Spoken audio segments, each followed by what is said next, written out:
کم سے کم ہمتیں رکھی تاکہ پبلک کی جو ہے قوت خرید میں جو ہے نا بے پناہ وہ نہ ہو. وہ ایک فیصلہ لیا اور میں سمجھتا ہوں کہ یہ گورنمنٹ کے لیے یہ ایک اس کے علاوہ کوئی ایسا حل نہیں تھا جو میکسیمم جہاں تک پبلک کو عوام کو ریلیف دینے جا سکتی تھی گورنمنٹ نے دیا.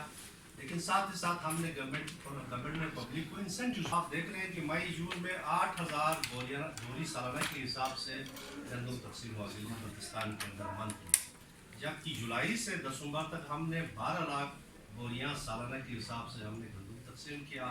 اس وقت ہم جنوری میں 15 لاکھ سالانہ حساب سے ہم بوریاں جو ہے نا ہم لوگوں میں گندم آٹا تقسیم کر رہے ہیں. سیاہ بورڈ کے ہم نے 20% اس دفعہ جنوری سے اضافہ کیا ہے.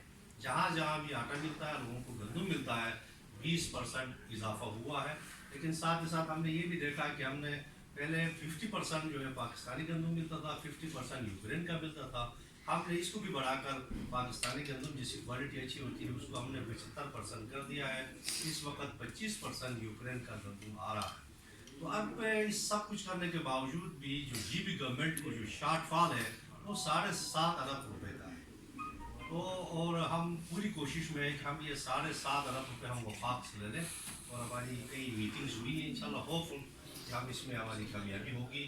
اور یہ 15 لاکھ بوریاں سالانہ کے حساب سے 20% بڑھوتری کے حساب سے لوگوں کو جو ہے بلوچستان میں گندم ملنا شروع ہوا ہے, اور یہ کنٹینیو آگے کرے گا. اور دوسری بات یہ تھی کہ شاید کہیں نہ کہیں گلگت بلتستان کے اندر ایک تاثر دیا جا رہا تھا. ہمارے گلگت بلتستان کے مختلف حصوں میں ایجیٹیشن بھی ہیں, احتجاج بھی لوگ کر رہے ہیں, دھرنے بھی دے رہے ہیں. تو ان کو تاثر یہ دیا جا رہا ہے کہ شاید اس میں کہیں ریویو ہو رہا ہے, کہیں قیمتوں میں پھر سے کوئی کمی بیشی ہو رہی ہے. تو میں غلطی کلیئر کرنا چاہتا ہوں کہ اس میں ایسی کوئی بات کہیں پر بھی نہیں ہے, کسی لیول پر بھی نہیں ہے. میں نے پہلے بھی عرض کیا کہ گورنمنٹ نے جو سٹیپ لیا سب سے زیادہ بوجھ اپنے اوپر لیا, 7.5 ارب کا شارٹ فال, اور عوام کو بہت تھوڑا سا جو ہے قیمت میں اضافہ ہوا. اس سے زیادہ گورنمنٹ کے پاس کوئی اور سولوشن ہے بھی نہیں, نہ کہیں اس بارے میں ایسا سوچ پایا جاتا ہے. تو ہمارے لیے آج آپ سے ملنا اس لیے ضروری تھا کہ ہم یہ آپ کو بتائیں کہ ایسی کوئی بات نہیں ہے. اگر کسی کارنر سے یقین دہانیاں ہوتی ہیں تو گورنمنٹ کے کارنر سے نہیں ہے, کسی کا خود یہ انڈیویجول اقدام ہو سکتا ہے. تو اور پھر میں ساتھ ہی ساتھ آپ کے توسط سے گلگت بلتستان کے عوام سے بھی یہ گزارش کروں گا کہ وہ گورنمنٹ کا ساتھ دے دیں.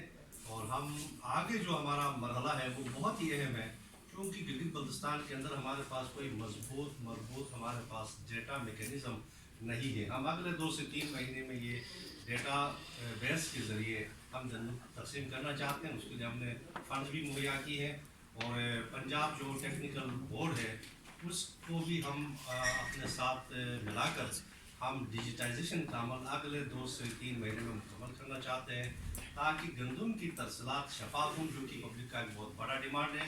اور ساتھ ہی ساتھ آٹے کی بہترین کوالٹی کے لیے ہم بہت سارے اکوپمنٹ بھی ہم خرید رہے ہیں, تاکہ ایک خاص اسٹینڈرڈ سے گلگت بلتستان کے اندر لوگوں کو آٹا ملے. اور جو بھی لیکیجز ہیں جہاں پر ہم سمجھتے ہیں کہ تو جب ہم ڈیجیٹائزیشن کا عمل مکمل کریں گے تو لیکیجز کا بھی خاتمہ ہوگا. اور جو کوئی تھوڑا سا اگر ٹرسٹ ڈیفیسٹ ہے اسی حوالے سے, تو میں سمجھتا ہوں کہ لوگوں کو اعتبار آئے گا. ایک نظام کے ذریعے جب تک ہم گندم آٹا کی ترسیلات تقسیم نہیں کریں گے تو لوگوں کے ریزرویشن کو پڑھیں گے. میں آپ کا شکریہ ادا کروں گا. Thank you very much.